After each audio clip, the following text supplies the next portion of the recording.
For me, I went through Hans Zender to Schubert, and now I love Schubert. I think Schubert is essential for everybody in the world. It is beautiful, beautiful art, which crosses every language, every culture. It is about being a human being. He was an amazing composer.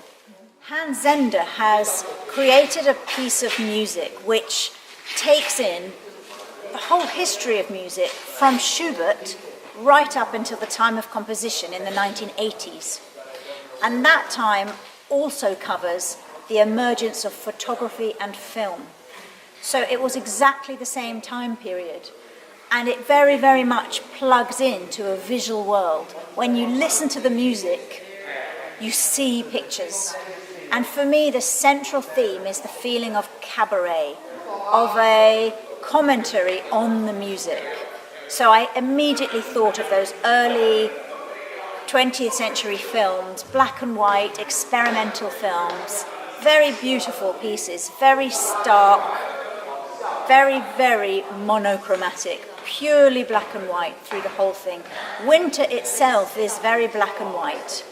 I think there is something of that in there because there's a visual language which is very appropriate to the sound world. It's quite jagged.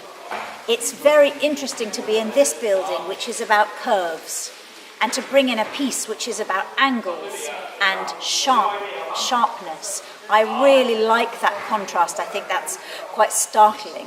And I do feel that that is an aspect of German Expressionism. German Expressionism is very much about darkness and light, and using light for storytelling. And that is my tool because I work with projection. In this piece, there is no traditional theatre lighting. The lighting is created by projection. So we have one projector in the front, one projector at the back, and one projector overhead. And with that, I can create very different feeling from one song to the next. With a back projector, it's all about silhouette and creating shapes. With the front projector, it's about lighting in a dramatic way. And the overhead projector creates a third effect, which is a very strange, otherworldly overhead light. So it's kind of three-dimensional projection. And a revelation to me has been projecting the Chinese text. We use the poem as part of the visual world because the poem is beautiful and it's very central. And actually for me, projecting the characters brings a whole new world to the piece, which is very beautiful. Because the characters are very beautiful, so they pull it away from German Expressionism towards something more universal.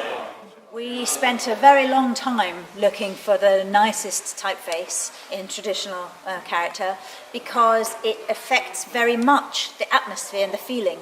A modern typeface would be completely wrong. It would just jar, it wouldn't work at all. So we worked for a long time to find a beautiful one, which we adapted, we've changed it slightly. The important thing is that it's easy to read, because when you're experiencing music and drama, you don't want to labor too hard reading. It needs to be easy, it needs to be there, easily read, and then part of the atmosphere. Well, the challenge is technical. It's technically a very difficult production. I play the projections live. So I follow the singer and I follow the conductor. I have to know the whole piece away from the music in my head because I'm not cued. I can't read the music and do it because it's too busy. So I have to know it off by heart. And I play it as if the projection is an instrument. So it's exactly like I'm playing the violin and following the conductor. Die Welt hinein,